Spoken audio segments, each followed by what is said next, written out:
오이와 함께 먹으면 안 되는 음식은 바나나입니다. 수분이 많은 대신 칼로리가 낮은 오이, 그리고 풍부한 식이섬유로 포만감을 높이는 데 도움이 되는 바나나는 다이어트 식품으로 요즘 인기가 많죠. 많은 분들이 오이와 바나나를 함께 드시기도 하는데, 당근과 마찬가지로 바나나는 오이와 함께 드시면 문제가 생길 수가 있습니다. 오이에는 심장과 혈관 건강에 좋은 영양소가 풍부하게 함유되어 있습니다. 소금, 나트륨을 많이 드시면 우리가 고혈압이 발생할 위험이 높아지고 혈관 건강에 나쁘다는 사실을 알고 계시죠. 그렇기 때문에 나트륨의 섭취량을 줄이는 것이 매우 중요한데요. 그리고 이미 섭취한 나트륨을 몸 밖으로 배출시켜주는 것도 매우 중요합니다. 역할을 해주는 것이 바로 칼륨인데요. 오이에는 다양한 영양소뿐 아니라 칼륨도 많이 들어있습니다. 오이의 풍부한 칼륨이 혈관을 확장시켜주고 나트륨뿐만 아니라 노폐물까지 원활하게 잘 배출시켜주는 역할을 해줍니다. 이런 효능으로 오이만 잘 드셔도 고혈압, 고지혈증뿐만 아니라 동맥경화와 뇌졸중과 같은 심혈관 질환을 예방하는 데 많은 도움을 받을 수가 있습니다. 그런데 문제는 바로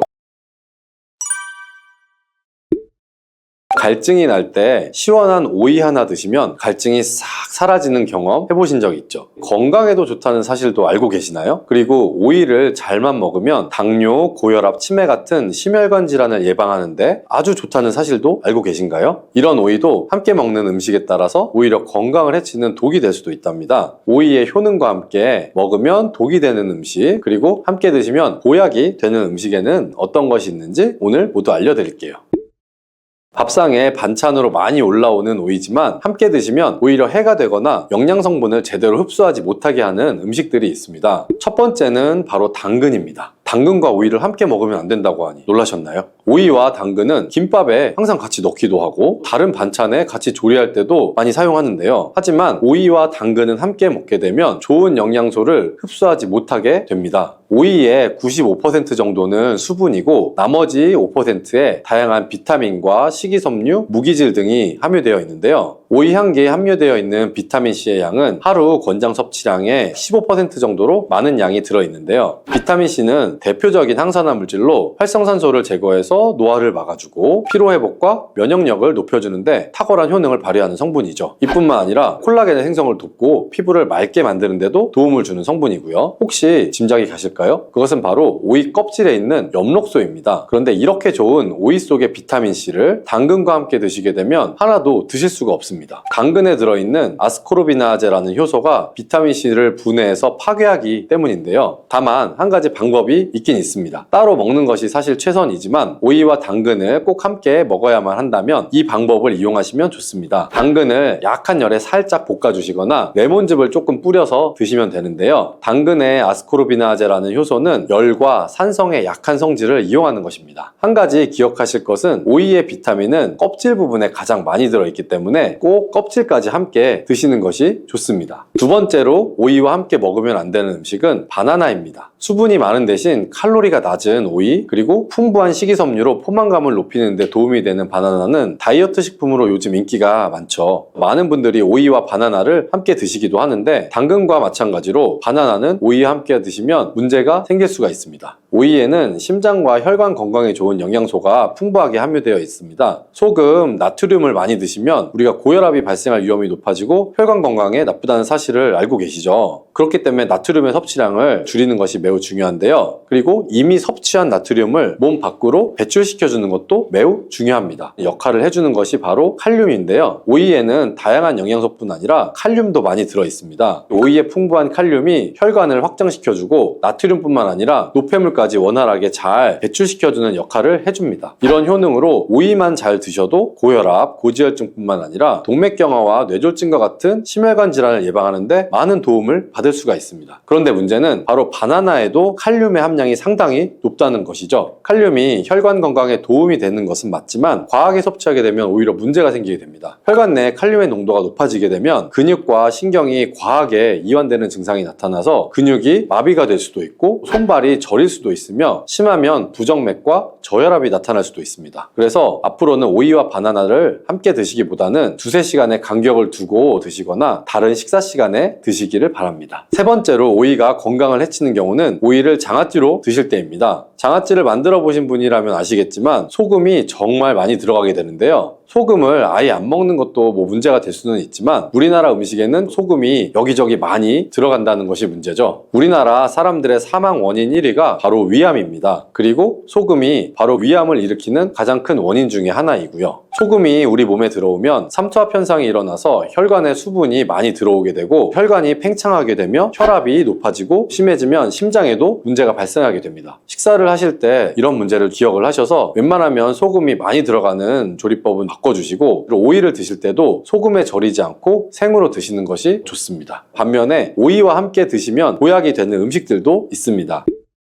첫 번째는 사과인데요. 오이는 심혈관 질환 예방에 좋은 영양소가 많이 들어있는데요. 그 중에서도 비타민 K는 혈관과 뼈의 건강에 많은 도움을 주는 성분입니다. 이 비타민 K는 나이 들면서 가장 걱정되는 질환 중 하나인 골다공증을 예방하는데 탁월한 효과가 있는데요. 골다공증 환자는 비타민 K의 수치가 낮았고 3개월 동안 1mg의 비타민 K를 주입했더니 소변을 통해 손실되는 칼슘의 양이 줄어든 것을 확인할 수가 있었다는 연구 결과가 있습니다. 유럽에서는 골다공증 예방을 위해 건강한 뼈를 유지하고 있는 여성에게도 비타민 K를 처방하고 있답니다. 골다공증 예방과 더불어서 비타민 K는 지혈을 해주는데 탁월한 효과가 있고 콜레스테롤을 배출시켜서 심혈관 질환을 예방하며 혈관 내에 노폐물을 배출시켜 동맥경화도 방지해주는데 도움을 줄 수가 있습니다. 이때 오이와 함께 사과를 드시면 비타민 K가 사과에 함유된 수용성 식이섬유인 팩틴과 만나서 혈관을 더욱 건강하게 만들어줍니다. 또한 혈당이 낮아지고 혈관이 깨끗해지면서 건강해지기 때문에 각종 혈관 질환과 암세포의 증식을 막아주는 효과를 누릴 수도 있습니다. 오이는 당뇨를 예방하는 데에도 뛰어난 효능을 발휘하는데요. 영양학회지에 발표된 연구 내용을 살펴보면 제2형 당뇨 환자를 대상으로 한 실험에서 4주 동안 하루에 오이 300g 정도를 섭취하도록 했을 때 공복혈당과 당화혈색소 수치가 낮아진 결과를 확인할 수 있었습니다. 오이와 함께 드실 때 당뇨에 좋은 음식이 하나가 더 있는데요. 바로 땅콩버터입니다. 땅콩버터를 말씀드리면 보통 빵에 발라먹는 달달한 잼 같은 것을 생각하시는 분들이 많은데요. 땅콩에는 불포화 지방산과 식이섬유 그리고 단백질이 풍부해서 혈당을 안정시키고 포만감을 주는 데 도움을 줍니다. 특히 땅콩버터의 불포화 지방산은 인슐린 저항성을 개선해주는 효과가 있는 것으로 알려져 있습니다. 이런 땅콩버터와 식이섬유가 풍부한 오이를 함께 드시면 혈당 상승을 더욱 억제해주고 장 속의 노폐물도 배출시켜주는데 도움을 주어서 좋은 장내 환경을 만들어주게 됩니다. 주의하실 점은 시중에 판매되는 땅콩버터에는 설탕이나 다른 첨가물이 들어간 경우가 많기 때문에 땅콩 100%로 만든 땅콩버터를 드시는 것이 좋습니다. 오이와 함께 드시면 보약이 되는 다른 음식으로는 배가 있습니다. 햇빛에 피부가 그을리면 오이를 얇게 썰어서 오이팩을 하잖아요. 오이가 열을 내려주는 효과가 있기 때문인데요. 실제로 오이는 부종을 가라앉히거나 화상을 치료할 때 사용되기도 합니다. 그런데 이런 좋은 점도 있지만 과하게 많이 먹을 경우에는 부작용이 나타날 수가 있는데요. 차가운 기운이 소화기관에 영향을 주게 되면 소화를 방해해서 소화불량이 생길 수가 있고요. 이때 배랑 함께 드시면 도움이 될 수가 있습니다. 배에는 디아스타제라는 소화 효소가 많이 들어있어서 소화를 원활하게 하는데 도움을 주기 때문이에요. 또한 위장 건강에 도움이 되는 성분인 팩틴을 함유하고 있어서 위장 점막을 보호해주고 위장의 기능을 개선하는 데도 도움을 줍니다. 다음으로 오이와 함께 먹으면 보약이 되는 음식은 식초입니다. 요즘 오이에 있는 피세틴이라는 성분 때문에 치매 예방 효과가 있는 것이 알려졌는데요. 이 피세틴은 뇌를 건강하게 해서 치매를 예방하고 암세포를 억제하는 데에도 도움을 줄 수 있습니다. 또한 피세틴은 뇌신경세포를 보호하여 기억력을 향상시키고 뇌세포의 노화를 방지하는 효능도 있습니다. 오이에는 쿠커비타신이라는 성분도 풍부한데 오이의 꼭지 부분에 특히 많이 함유가 되어 있고요. 쓴맛을 내기 때문에 버려지는 경우가 많은데요. 이 성분은 활성산소를 제거할 뿐만 아니라 암세포의 발생과 성장을 억제하는 데 탁월한 효과가 있습니다. 이뿐 아니라 간에 쌓이는 독성을 해독하는 효과가 강력해서 간암과 전립선암 예방에도 효과적인 것으로 알려져 있습니다. 우리 몸은 산도가 높을 때 독소가 생기고 혈관 내에 염증이 생기게 되는데요. 오이는 대표적인 알칼리성 식품이기 때문에 오이는 우리 몸이 산성화되는 것을 막아주고 혈관 내 염증을 예방해 줄 수가 있는 것이죠. 이러한 오이의 알칼리성을 더욱 극대화시켜주는 것이 바로 식초인데요. 식초는 오이의 비타민C가 우리 몸에 흡수될 수 있도록 도와줄 뿐 아니라 산성화된 혈관을 중화시켜서 건강한 상태를 유지하는 데 도움을 주게 됩니다. 또 오이의 찬성질은 식초와 함께 드시면 식초의 따뜻한 성질이 균형을 맞춰주어서 부담 없이 드실 수가 있습니다. 그리고 식초와 오이를 함께 드시면 내장지방을 분해해 배출하여 다이어트 하는 데에도 많은 도움을 받을 수가 있습니다. 오이는 낮은 칼로리와 높은 수분 함량으로 인해서 오이를 먹었을 때 얻는 칼로리보다 소화시키는데 더 많은 칼로리가 소모되어서 이런 이유로 오이는 마이너스 칼로리 식품이라는 별명을 갖고 있기도 합니다.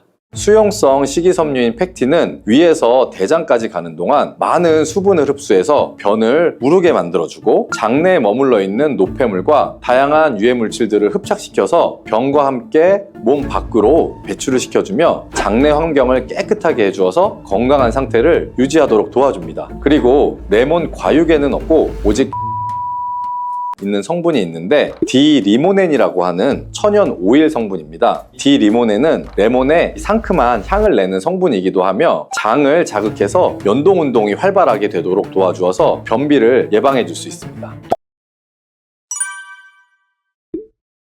요즘 들어 뱃살과 내장 지방을 쏙 빼는데 효능이 좋기로 소문난 레몬, 우리가 요리에도 많이 사용하는 과일이죠. 레몬에는 다양한 영양 성분이 있어서 건강에 놀라운 효능을 발휘하는데요. 레몬도 잘 알고 드셔야 제대로 된 효능을 누릴 수가 있습니다. 잘못 드시면 오히려 몸에 독이 되는 경우도 많이 있거든요. 영상을 통해서 레몬에 어떤 효능이 있는지, 어떻게 먹어야 되는지, 함께 먹으면 보약이 되는 음식에는 어떤 것이 있는지, 그리고 레몬 드실 때 주의할 점까지 레몬에 대한 모든 것을 알려드릴게요. 레몬은 다이어트뿐만 아니라 당뇨 예방과 관리에도 아주 탁월한 효능이 있습니다. 최근 연구 결과에서 레몬에 들어있는 비타민C와 풍부한 식이섬유, 각종 무기질과 구연산이 혈당 조절에 효과가 있어서 당뇨 예방에 도움이 될 수 있고 또 지방을 분해해주는 효능이 있어서 다이어트에도 도움이 된다고 발표했습니다. 또한 레몬은 독소를 배출해주는 효능이 있어서 우리 몸의 신진대사를 원활하게 해주고 몸 안에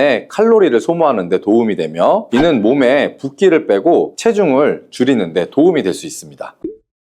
그럼 레몬의 효능에 대해서 조금 더 자세히 알려드릴게요. 12주 동안 진행된 연구에서 고지방 식단에다가 레몬 껍질에 함유된 페놀을 함께 섭취한 설치류는 고지방 식단만 섭취한 설치류보다 체중이 감소했다는 것을 발표했습니다. 또한 체질량 지수가 높은 한국 여성을 대상으로 한 실험에서 레몬 다이어트를 시행한 결과 그렇지 않은 사람들에 비해 체중과 허리 둘레가 줄어들었을 뿐만 아니라 인슐린 저항성까지 좋아진 결과를 볼 수가 있었고요. 레몬 껍질은 이런 독소를 배출하는 효능뿐만 아니라 변비를 해결하는 데에도 탁월한 효과가 있습니다. 레몬 껍질에는 비타민C뿐만 아니라 혈관 건강에 좋은 헤스페리딘, 그리고 골다공증 예방과 뼈 건강에 아주 중요한 칼슘, 그리고 팩틴이라는 성분이 아주 풍부하게 들어 있습니다. 바로 이 팩틴이 변비를 예방하는데 탁월한 효능을 발휘합니다. 수용성 식이섬유인 팩틴은 위에서 대장까지 가는 동안 많은 수분을 흡수해서 변을 무르게 만들어주고 장내에 머물러 있는 노폐물과 다양한 유해 물질들을 흡착시켜서 변과 함께 몸 밖으로 배출을 시켜주며 장내 환경을 깨끗하게 해주어서 건강한 상태를 유지하도록 도와줍니다. 그리고 레몬 과육에는 없고 오직 레몬 껍질에만 있는 성분이 있는데 디리모넨이라고 하는 천연 오일 성분입니다. 디리모넨은 레몬의 상큼한 향을 내는 성분이기도 하며 장을 자극해서 연동 운동이 활발하게 되도록 도와주어서 변비를 예방해 줄 수 있습니다. 또 레몬에는 구연산이라는 성분이 풍부한데요. 구연산이 체내 지방 분해 요소를 활성화시키는 역할을 해줍니다. 활성화된 지방 분해 요소는 쌓여있는 내장 지방을 태워주어서 허리 둘레를 줄여주는데 많은 도움을 주게 되죠. 아침에 일어나자마자 공복에 레몬 술을 마시면 체내 대사 기능이 활발해져서 몸 안에 에너지 소비도 활성화되게 됩니다. 대한비만학회에서 발표한 연구 결과를 보면 레몬 술을 섭취한 그룹이 그렇지 않은 그룹보다 내장 지방이 더 많이 감소했다는 것을 확인할 수가 있었고요. 또한 레몬에 들어있는 성분들은 뇌졸중의 위험을 줄여주는 데도 도움이 될 수가 있습니다. 한 연구에 따르면 감귤류에 함유되어 있는 플라보노이드는 여성의 허혈성 뇌졸중 위험을 낮추는데 도움이 될 수 있다고 발표했습니다. 허혈성 뇌졸중은 가장 흔한 유형의 뇌졸중인데 혈전 때문에 뇌로 가는 혈액의 흐름이 방해가 되면서 발생할 수가 있습니다. 플라보노이드가 함유된 음식을 장기간 섭취하게 되면 이런 심혈관 질환뿐만 아니라 각종 암을 예방하는 데 도움이 될 수가 있다고 하는데요. 레몬에는 이런 플라보노이드와 함께 강력한 항산화 작용을 하는 비타민C가 아주 풍부합니다. 이 항산화 작용으로 세포 손상을 방지하고 암세포를 억제하는 항암 효과를 가지게 되는 것이고요. 또한 레몬은 피부 미용에도 아주 좋은데요. 피부색을 건강하게 해주는 데 탁월한 효능이 있습니다. 비타민C는 콜라겐을 형성하는 데 중요한 역할을 해주고 피부를 환하게 해주며 잡티를 제거해주는 효과가 있기 때문이죠. 그리고 레몬의 또 놀라운 효능 중 하나는 당뇨를 예방하고 개선하는 데 탁월하다는 것입니다. 레몬에는 헤스페리딘이라는 플라보노이드 성분이 들어있는데요. 이 헤스페리딘은 인슐린 감수성을 높이는 데 도움을 주게 됩니다. 인슐린 감수성이 좋아야 혈당 조절이 잘 되게 되는데 당뇨가 발생하면 이 감수성이 떨어지면서 인슐린의 저항성이 생기게 되죠. 헤스페리딘이 인슐린 저항성을 개선하는데 많은 도움을 줄 수가 있습니다. 또한 레몬에는 많은 양의 항산화 물질들이 들어 있습니다. 비타민C 뿐만 아니라 폴리페놀, 플라보노이드 등 다양한 물질들이 혈당으로 인해서 공격받고 상처난 몸의 세포들을 보호를 해주게 되는데요. 장의 베타세포를 보호해주는 것이 아주 중요한 효능입니다. 베타세포는 인슐린을 분비하는 세포인데 당뇨가 생기게 되면 가장 먼저 타격을 받게 됩니다. 레몬을 통해 베타세포를 보호하여 당뇨를 예방할 수 있게 되는 것이죠. 이런 레몬을 복용하는 가장 좋은 방법은 바로 레몬수입니다. 그럼 레몬수 만드는 방법을 바로 알려드릴게요. 깨끗하게 씻은 레몬 1개와 물 1리터를 준비해 주시고요. 레몬의 양 끝부분은 좀 쓴맛이 나기 때문에 잘라주시고 레몬의 씨는 제거하셔도 되고 그냥 두셔도 괜찮습니다. 적당한 크기로 자른 레몬을 80도 정도의 뜨거운 물에 넣어 주시고요. 충분히 우려내 주시면 레몬물이 완성이 됩니다. 물의 온도별로 레몬물의 항산화 능력이 어느 정도 차이가 나는지 실험을 한 결과 80도 이상의 뜨거운 물에서 가장 높은 항산화 효과가 나타났다는 발표를 한 적이 있습니다.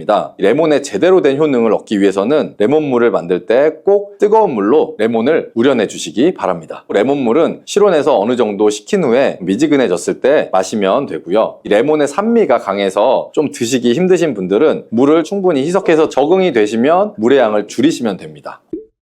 이런 레몬수를 만들어 드실 때 주의할 점이 있는데요. 첫 번째는 반드시 충분한 양의 레몬을 넣어야 한다는 것입니다. 레몬수를 만들 때 레몬 자른 거 몇 조각만 넣어서 드시는 경우들도 있는데 이 정도는 충분하지가 않고요. 물 1리터에 레몬 1개 정도 우려서 드셔야 레몬의 효과를 충분히 볼 수가 있습니다. 두 번째는 설탕을 넣으면 안 된다는 것입니다. 레몬의 신맛이 강해서 먹기가 힘들다고 설탕을 좀 넣어서 드시는 분들도 간혹 있는데 그렇게 하시면 오히려 우리 몸에 독이 될 수가 있습니다. 레몬수의 맛을 위해 설탕을 넣다 보면 설탕을 좀 과하게 드실 수가 있기 때문에 최대한 넣지 않는 것이 가장 좋습니다. 그리고 세 번째는 레몬을 세척할 때 깨끗하게 하셔야 하는데요. 우리가 보통 깨끗하게 세척한다고 식초나 베이킹소다를 이용해서 많이 세척을 하시잖아요. 이것과 관련해서 하버드 대학에서 연구한 결과가 있는데요. 레몬을 물에 약 2분 정도 담가 두었다가 흐르는 물에다가 잘 씻어주면 농약은 100% 제거가 된다고 합니다. 그런데 일반적인 상식과 달리 베이킹소다나 식초를 사용하게 되면 농약이 일부 남아있다는 것을 발표한 적이 있습니다. 레몬을 세척할 때는 그냥 아무것도 넣지 마시고 깨끗한 물로 세척해 주시기 바랍니다.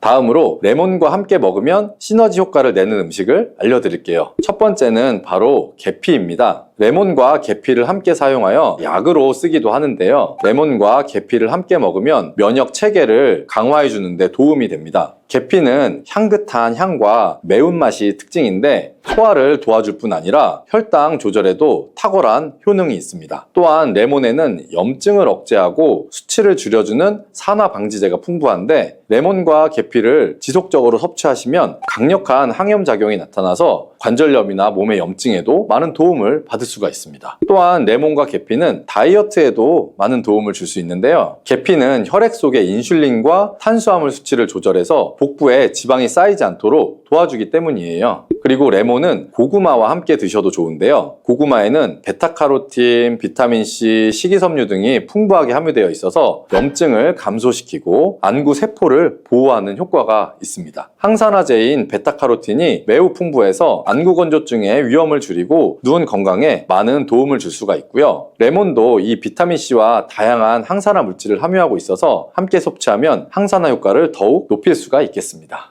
참외가 독이 되는 경우는 꽃게, 대게, 킹크랩 같은 갑각류들과 함께 먹을 때입니다. 이런 갑각류와 참외를 함께 드시면 식중독에 걸리기가 쉬워지는데요. 참외에는 탄닌이라는 성분이 풍부하게 들어있기 때문이에요. 탄닌은 세포의 노화를 방지하고 항암 효과를 가진 건강에 도움을 줄 수 있는 성분이지만 갑각류와 함께 드실 때는 오히려 독이 될 수가 있습니다. 그 이유는 이 탄닌이 갑각류 속의 식중독균, 비브리오균을 활성화시킬 수가 있기 때문인데요. 갑각류는 부패가 빨리 되기 때문에 신선도가 아주 중요하죠. 부패되기 시작하여 아직 활성화되지 않은 식중독균이 참외의 탄닌을 만나게 되면 급속도로 번식할 수가 있습니다. 이렇게 되면 식중독으로 건강을 해칠 수가 있는 것이죠. 이뿐 아니라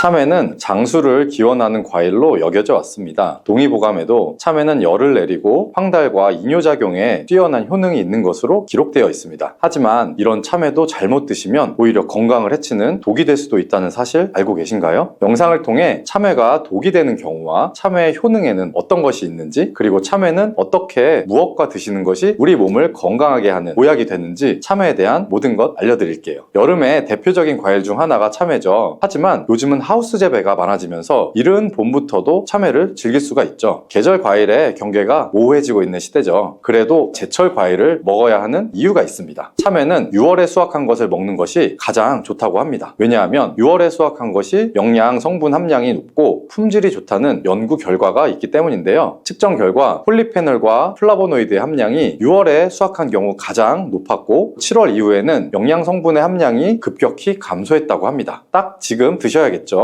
그런데 몸에 좋다는 참외도 잘못 드셨다가 오히려 독이 될 수 있는데요. 지금부터 참외가 독이 되는 경우 3가지를 알려드릴게요. 첫 번째는 참외 씨를 먹으면 안 된다는 이야기 많이 들어보셨죠? 사실 이 이야기는 반은 맞고 반은 틀린 말입니다. 참외 씨는 건강에 좋은 성분이 풍부하게 들어 있습니다. 참외 씨에 하얀 실이 뭉쳐진 부분인 태자에는 비타민 C가 많이 들어 있고요. 비타민 C는 대표적인 항산화 성분으로 면역 기능을 향상시키고 신진대사를 활성화하는 역할을 해주며 참외의 이뇨작용을 촉진해 주기도 합니다. 특히 태자에는 과육보다 엽산 함량이 매우 높은데요. 엽산은 임산부가 꼭 챙겨 먹어야 하는 영양제로 잘 알려져 있죠. 사실 엽산은 임산부뿐만 아니라 나이가 들어가는 50대 이후에 꼭 챙겨야 하는 필수 영양 성분입니다. 엽산은 세포의 성장과 DNA 유전자 합성, 특히 뇌의 신경 전달 물질인 노르아드레날린의 분비를 돕기 때문입니다. 이는 태아의 뇌와 척추를 형성하는데 매우 중요한 작용이고요. 엽산이 부족하면 어지럼증, 현기증 등의 증상이 심해지고 방치하면 우울증의 원인이 될 수도 있습니다. 이런 엽산은 부족해도 문제지만 과잉 섭취 역시 다른 문제를 일으킬 수가 있습니다. 특히 신장이 약한 분들은 조심하셔야 하는데요. 나이가 들면서 당뇨와 고혈압 같은 대사증후군이 신장을 약하게 만드는데 엽산이 신장에 부담을 줄 수가 있습니다. 또한 참외에 많은 칼륨이 신장에 무리를 줄 수도 있고요. 따라서 신장이 약하신 분들은 참외의 씨를 드시면 건강을 해치는 독이 될 수도 있는 것이죠. 두 번째, 참외가 독이 되는 경우는 꽃게, 대게, 킹크랩 같은 갑각류들과 함께 먹을 때입니다. 이런 갑각류와 참외를 함께 드시면 식중독에 걸리기가 쉬워지는데요. 참외에는 탄닌이라는 성분이 풍부하게 들어있기 때문이에요. 탄닌은 세포의 노화를 방지하고 항암 효과를 가진 건강에 도움을 줄 수 있는 성분이지만 갑각류와 함께 드실 때는 오히려 독이 될 수가 있습니다. 그 이유는 이 탄닌이 갑각류 속의 식중독균, 비브리오균을 활성화시킬 수가 있기 때문인데요. 갑각류는 부패가 빨리 되기 때문에 신선도가 아주 중요하죠. 부패되기 시작하여 아직 활성화되지 않은 식중독균이 참외의 탄닌을 만나게 되면 급속도로 번식할 수가 있습니다. 이렇게 되면 식중독으로 건강을 해칠 수가 있는 것이죠. 이뿐 아니라 참외는 한의학에서 찬 성질을 가진 음식으로 분류를 하는데 갑각류도 마찬가지입니다. 이 둘을 함께 드시면 소화기관에 무리를 줄 수가 있고요. 꽃게나 대게 같은 갑각류를 드시고 후식으로는 참외를 드시지 말고 살균 작용과 해독 작용에 좋은 생강차 같은 것을 드시는 것이 좋겠습니다. 세 번째, 참외가 독이 되는 경우는 땅콩 같은 견과류와 함께 드실 때인데요. 참외를 견과류와 함께 드시게 되면 복통이나 위경련을 일으킬 수가 있고 심하면 어지러움증을 유발할 수가 있어서 섭취에 주의를 하셔야 합니다. 날이 더워지면서 차갑고 수분 함유량이 많은 음식을 많이 먹게 되는데요. 이때 참외와 견과류, 특히 땅콩을 함께 드시는 것을 피하셔야 합니다. 그 이유는 땅콩은 절반 이상이 지방으로 이루어진 고지방 식품으로 그 지방의 90% 정도는 뇌 건강에 좋은 불포화 지방산이지만 차가운 음식과 함께 먹으면 오히려 해가 될 수가 있습니다. 기름진 음식을 식히게 되면 표면에 굳은 기름기가 뜨게 되는 거 보셨죠? 이 현상이 우리 위 속에서도 똑같이 일어날 수가 있는데요. 땅콩의 기름기가 차가운 성질의 참외와 만나게 되면 기름기가 뜨게 되면서 위는 소화를 하기 위해 더 많은 위산을 분비해야 하고 그로 인해서 위벽에 무리를 줄 수가 있습니다. 따라서 땅콩처럼 기름기가 많은 음식은 차가운 성질의 참외와 함께 먹기보다는 따뜻한 성질의 음식과 함께 드시는 것이 좋겠습니다. 참외 씨에도 기름을 짤 수 있을 만큼 기름 성분이 많아서 소화기관이 약하신 분들이 참외를 씨까지 드시게 되면 소화불량과 복통을 일으킬 수 있다는 거 주의하시기 바랍니다. 여름, 특히 6월이 제철인 참외는 건강에 정말 좋은 효능들도 있는데요. 바로 알려드릴게요. 첫 번째는 혈관을 건강하게 하는 효능이 있습니다. 참외에는 플라보노이드라는 성분이 풍부하여 혈관 내 콜레스테롤의 수치를 낮추고 혈액순환을 원활하게 도와줍니다. 이런 효능은 고혈압, 동맥경화와 같은 혈관 질환을 예방하는 데 아주 효과적이죠. 또한 참외의 가바라는 성분은 혈압을 낮추고 혈전이 생성되는 것을 막아주는 효과를 가지고 있습니다. 두 번째 참외의 효능은 피부 미용에 탁월하다는 것입니다. 참외에는 피부 미용에 좋은 비타민C가 풍부하게 함유되어 있어 피부를 보호하고 환하게 해주며 주근깨 제거 등 깨끗한 피부를 유지하는 데 탁월한 효능을 나타냅니다. 또 참외에 함유된 플라보노이드와 비타민 등의 항산화 성분이 활성산소를 제거해서 피부 노화를 방지하고 주름 개선에도 효과적이라는 거 기억하시면 좋고요. 세 번째 참외의 효과는 몸의 면역력을 강화시켜주는 것입니다. 베타카로틴, 엽산, 칼륨, 철분, 아연, 비타민의 성분들이 풍부하게 들어있어서 신체의 면역 체계를 개선하는 데 도움을 줍니다. 특히 참외에 함유된 베타카로틴은 체내에서 비타민 A로 변환이 돼서 면역 체계를 높이는 데 도움이 되며 참외의 껍질에는 과육보다 면역 성분과 생리활성 물질이 5배 정도 많다고 하네요. 네 번째 참외의 효과는 간 건강에 도움을 주는 것입니다. 쿠쿠르비타신이라는 성분이 풍부하게 함유되어 있는데요. 이 성분은 해독작용이 뛰어나서 간 기능을 강화해주고 간에 무리가 되어 황달 같은 질환이 오거나 했을 때 증상을 완화시켜 줄 수가 있습니다. 풍부한 비타민은 몸의 피로회복에 도움을 주고 베타카로틴과의 상승작용으로 세포 손상을 방지하고 간 기능 강화에 도움을 준답니다. 다섯 번째 참외의 효과는 장을 건강하게 하는 것입니다. 참외에 풍부한 식이섬유는 장의 운동을 촉진시켜주고 배변 활동을 도와서 장내 노폐물을 배출시켜줄 수도 있고요. 변비도 예방해줄 수가 있습니다. 풍부한 식이섬유는 포만감을 유지해 주어서 다이어트에도 도움을 주어 다이어트 식품으로도 요즘 주목되고 있죠. 여섯 번째 참외의 효과는 항암 효과입니다. 쿠쿠르비타신이라는 성분이 풍부하다고 말씀드렸는데요. 이 성분은 참외가 해충으로부터 자신을 보호하기 위해서 생성하는 성분으로 암세포를 억제하는 효능이 연구 결과 밝혀지고 있습니다. 특히 유방암과 간암 예방에 효과가 있는 것으로 나타났습니다. 일곱 번째 참외 효과는 임산부의 건강에 도움을 주는 것인데요. 참외에 풍부한 엽산은 태아의 신경계 발달에 중요한 역할을 하죠. 임신 초기 태아의 신경관 결손을 예방하는 데 도움을 줄 수가 있습니다. 비타민C는 철분 흡수를 도와서 임신 중에 빈혈을 예방하는 데 효과적이며 임산부의 면역력을 강화하는 데도 도움이 됩니다. 그렇다면 참외는 어떻게 먹어야 우리 몸에 보약이 될까요?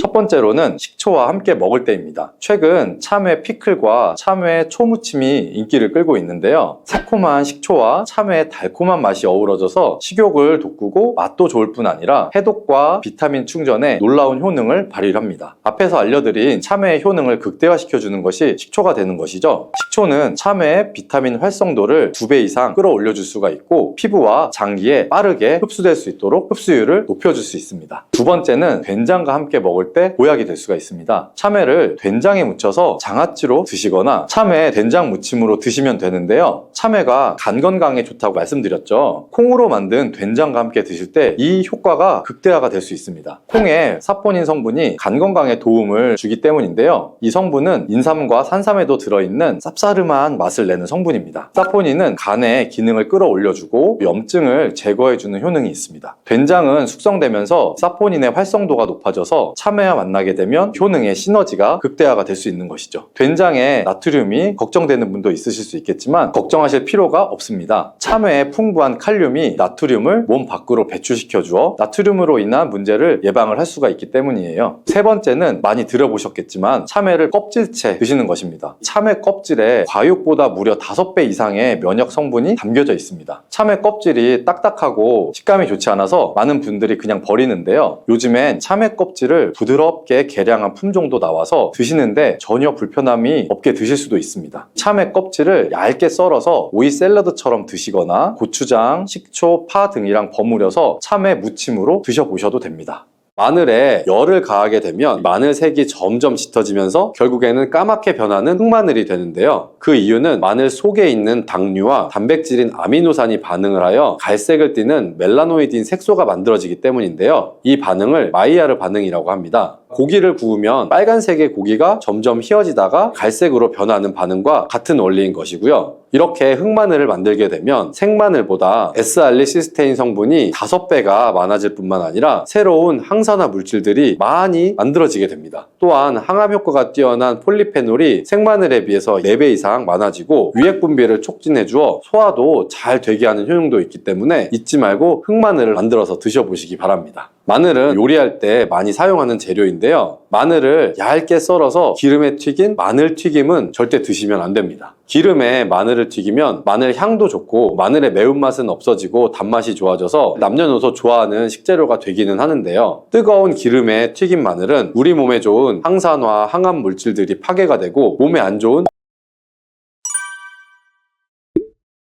여러분, 마늘이 몸에 좋다는 사실은 너무나도 잘 알고 계시죠? 그런데 이것과 함께 먹으면 암과 치매에 걸린다니 깜짝 놀라셨나요? 아무리 몸에 좋은 마늘이지만 함께 먹으면 오히려 독이 되는 음식들도 있습니다. 그리고 마늘은 생마늘, 구운 마늘, 찐 마늘, 절인 마늘, 흑마늘 등 먹는 방법이 아주 다양하잖아요. 이렇게 먹는 방법에 따라서도 우리 몸에 주는 효능이 다르게 됩니다. 그리고 여기서 잠깐, 마늘 껍질은 대부분 먹지 않고 버리시죠. 마늘 껍질을 오늘부터 는 절대 버리지 마시길 바랍니다. 마늘 껍질을 왜 먹어야 하는지 그리고 또 어떻게 먹어야 하는지 알려드릴게요. 마늘과 절대 함께 드시면 안 되는 음식과 마늘과 함께 드시면 좋은 음식 그리고 마늘과 마늘 껍질의 효능까지 마늘에 대한 모든 것을 알려드릴게요.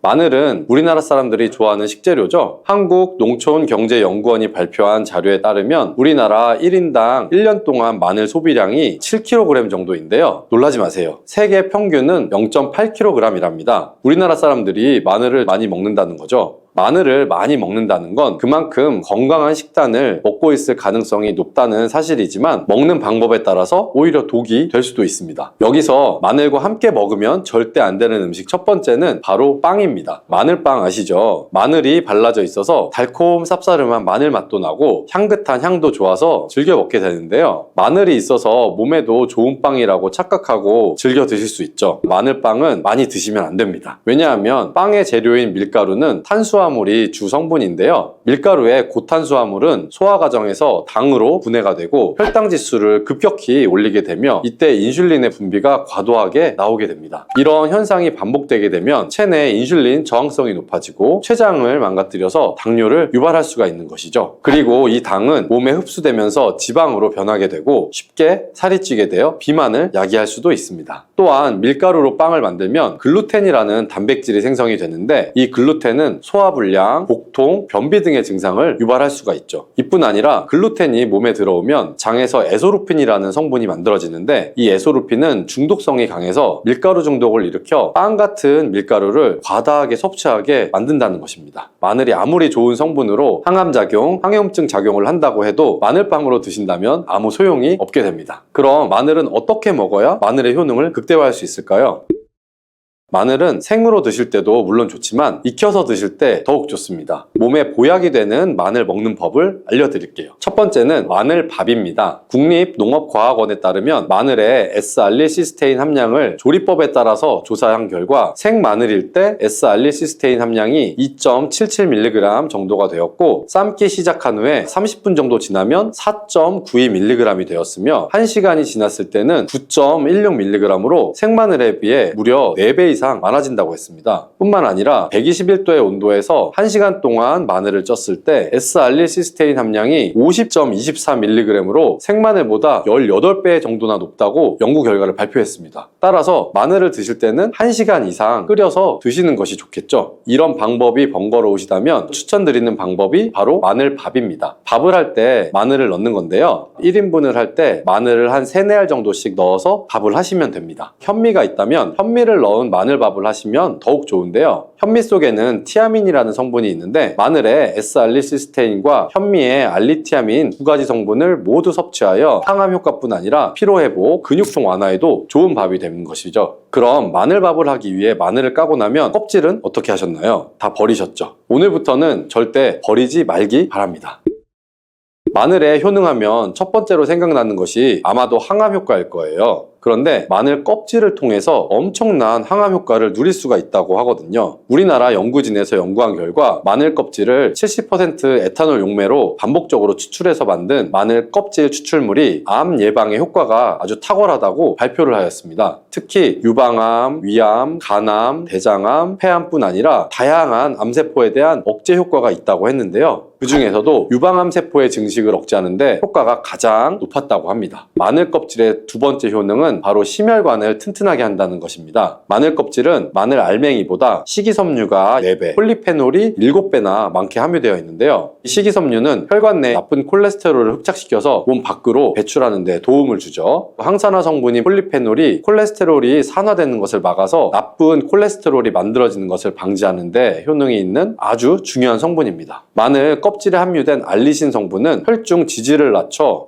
콜레스테롤과 중성지방을 낮추는데 효과적인 성분이 되고요. 이를 통해 동맥경화를 방지하는 데 도움을 주어서 심혈관 질환을 예방하는 데 좋은 성분이 되는 것입니다. 또 마늘 껍질을 말려서 분말로 만들어 음식에 넣어 드시면 비만을 막아주는 효과를 볼 수가 있는데요. 식이섬유가 풍부해서 지방의 흡수를 막고 나쁜 지방을 배출하는 데에도 탁월한 효능이 있습니다. 뿐만 아니라 체내 지방 대사를 촉진하기 때문에 지방 분해가 빠르게 일어나 체지방을 제거하는 데도 아주 효과가 좋습니다. 그리고 마늘 껍질을 분말로 드시는 방법 말고 차로도 드시는 방법이 있는데요. 마늘 차를 우리는 방법을 알려드릴게요. 마늘 껍질을 깨끗하게 씻어서 말린 다음에 기름을 두르지 않은 팬에 마늘 껍질을 넣고 볶아주어 수분을 없애줍니다. 이렇게 하는 이유는 수분을 없애기 위한 것도 있지만 마늘 껍질에 열을 가하게 되면 항산화 성분인 폴리페놀과 플라보노이드 성분이 증가하기 때문이에요. 이렇게 수분을 없앤 마늘 껍질을 냉동실에 보관하셨다가 드실 때 끓는 물에다가 소주를 반컵 정도 넣고 물 1리터, 마늘 껍질을 약 15g 정도를 넣고 끓여주시면 됩니다. 이렇게 끓인 마늘 껍질차를 따뜻하게 드셔도 되고 냉장고에 넣어서 시원하게 드셔도 괜찮습니다. 마늘이 몸에 좋다고 해서 꿀에 마늘을 재워 드시는 분들 계시죠? 물론 꿀마늘이 몸에 좋은 분들도 있지만 꿀과 마늘은 함께 먹으면 안 되는 음식입니다. 식품 비방이라는 문헌에 보면 꿀과 마늘은 함께 먹으면 안 된다라고 적혀 있는데요. 그 이유는 꿀과 마늘이 둘 다 열을 내는 뜨거운 음식이기 때문이에요. 꿀과 마늘을 함께 먹게 되면 체질이 맞지 않는 경우에는 부작용이 크게 나타날 수가 있습니다. 체질이 맞지 않는 분들이 이 꿀마늘을 드시게 되면 눈의 충혈도 잦아지고 노화가 빨라질 수가 있는 거고요. 돋보기를 빨리 쓰게 될 수 있다는 것이죠. 또한 두통이 생기며 피부에도 트러블이 생기는 부작용도 있으니 꼭 기억하시는 것이 좋습니다. 또한 당 섭취에 주의하셔야 하는 당뇨, 고지혈증을 갖고 계신 분들이나 암 환자분들도 절대로 꿀마늘을 드시면 안 됩니다. 그렇다면 마늘은 또 어떻게 먹으면 좋을까요?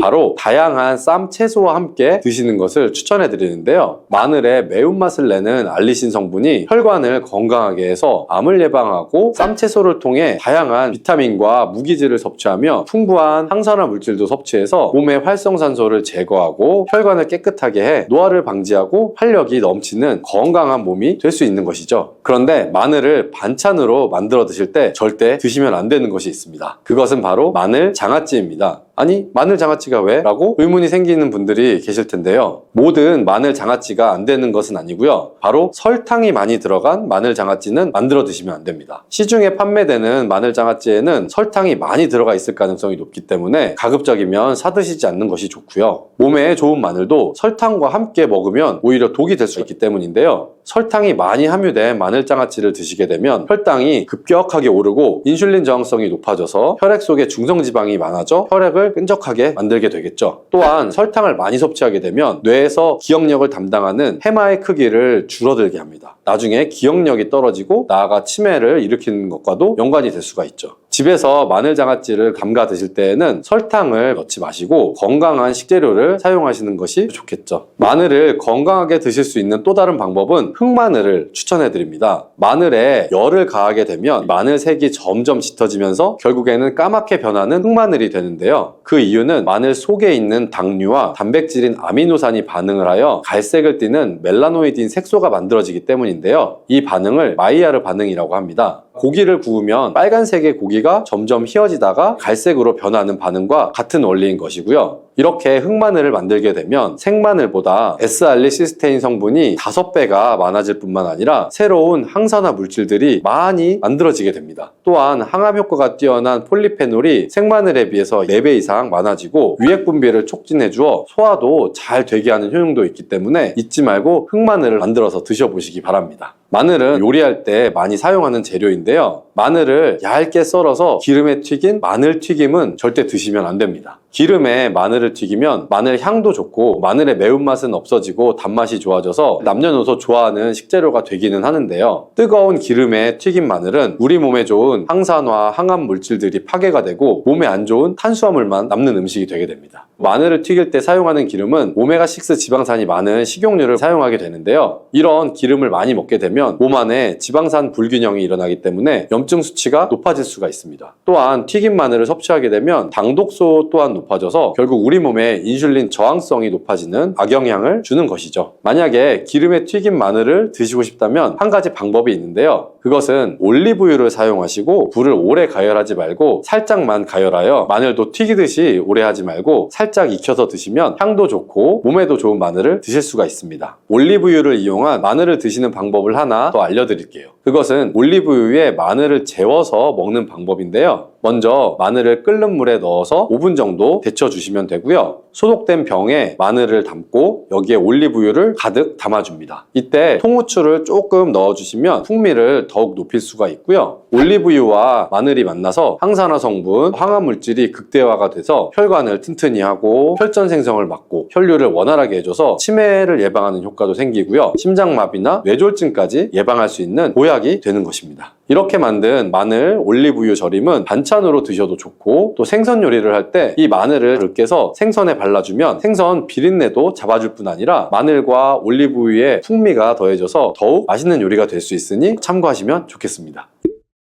이렇게 좋은 마늘도 드실 때 주의하셔야 할 분들이 있는데요. 마늘의 효능 중에 혈전을 제거하고 혈류를 원활하게 하는 효능이 있었잖아요. 이런 효능은 혈액을 묽게 만들어주기 때문인데요. 이미 와파린이나 아스피린 같은 혈전 용해제를 복용하시는 분들이 마늘을 많이 드시게 되면 상처가 나거나 했을 때 피가 잘 멈추지 않을 수가 있기 때문에 주의하시는 것이 좋고요. 또한 평소에 위염이나 위궤양이 있어서 위가 안 좋으신 분들도 마늘의 알리신 성분이 위 점막을 자극해서 증상이 악화될 수 있기 때문에 주의하시는 것이 좋습니다. 그리고 과민성 대장 증후군이 있는 분들도 마늘을 많이 드시게 되면 복통이 일어날 수가 있기 때문에 마늘을 조금만 드시길 바랍니다.